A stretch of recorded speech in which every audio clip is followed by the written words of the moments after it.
The Book of Nehemiah. Chapter 13 verse 1 to 31. On that day they read in the book of Moses in the audience of the people, and therein was found written, that the Ammonite and the Moabite should not come into the congregation of God forever.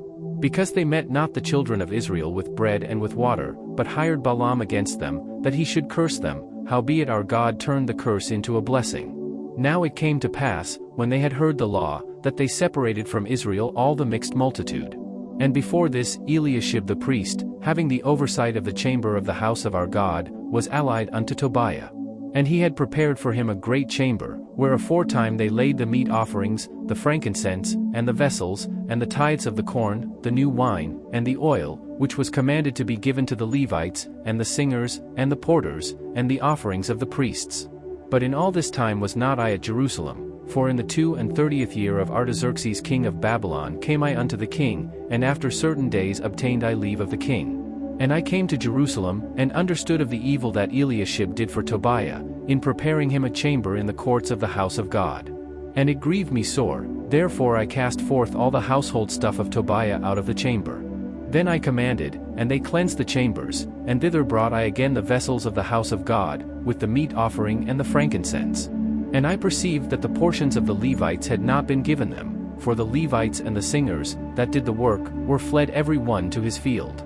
Then contended I with the rulers, and said, Why is the house of God forsaken? And I gathered them together, and set them in their place.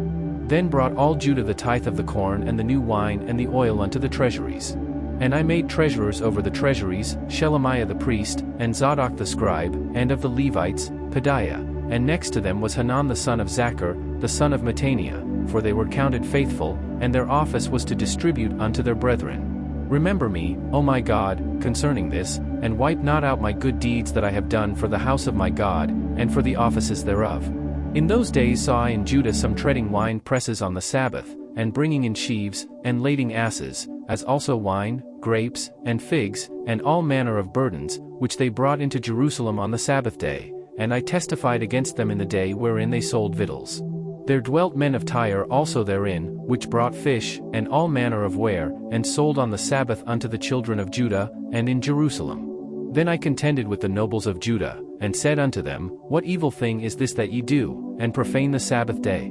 Did not your fathers thus, and did not our God bring all this evil upon us, and upon this city? Yet ye bring more wrath upon Israel by profaning the Sabbath.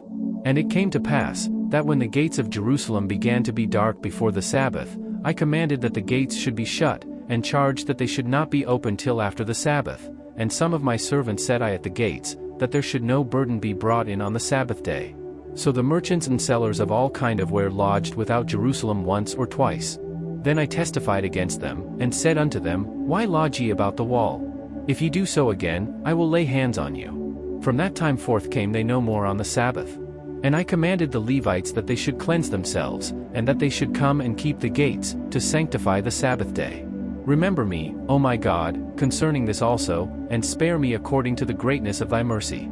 In those days also saw I Jews that had married wives of Ashdod, of Ammon, and of Moab. And their children spake half in the speech of Ashdod, and could not speak in the Jews' language, but according to the language of each people. And I contended with them, and cursed them, and smote certain of them, and plucked off their hair, and made them swear by God, saying, Ye shall not give your daughters unto their sons, nor take their daughters unto your sons, or for yourselves. Did not Solomon king of Israel sin by these things? Yet among many nations was there no king like him, who was beloved of his God, and God made him king over all Israel. Nevertheless even him did outlandish women cause to sin. Shall we then hearken unto you to do all this great evil, to transgress against our God in marrying strange wives? And one of the sons of Joiada, the son of Eliashib the high priest, was son-in-law to Sanballat the Horonite, therefore I chased him from me. Remember them, O my God, because they have defiled the priesthood, and the covenant of the priesthood, and of the Levites. Thus cleansed I them from all strangers, and appointed the wards of the priests and the Levites, every one in his business. And for the wood offering, at times appointed, and for the firstfruits. Remember me, O my God, for good.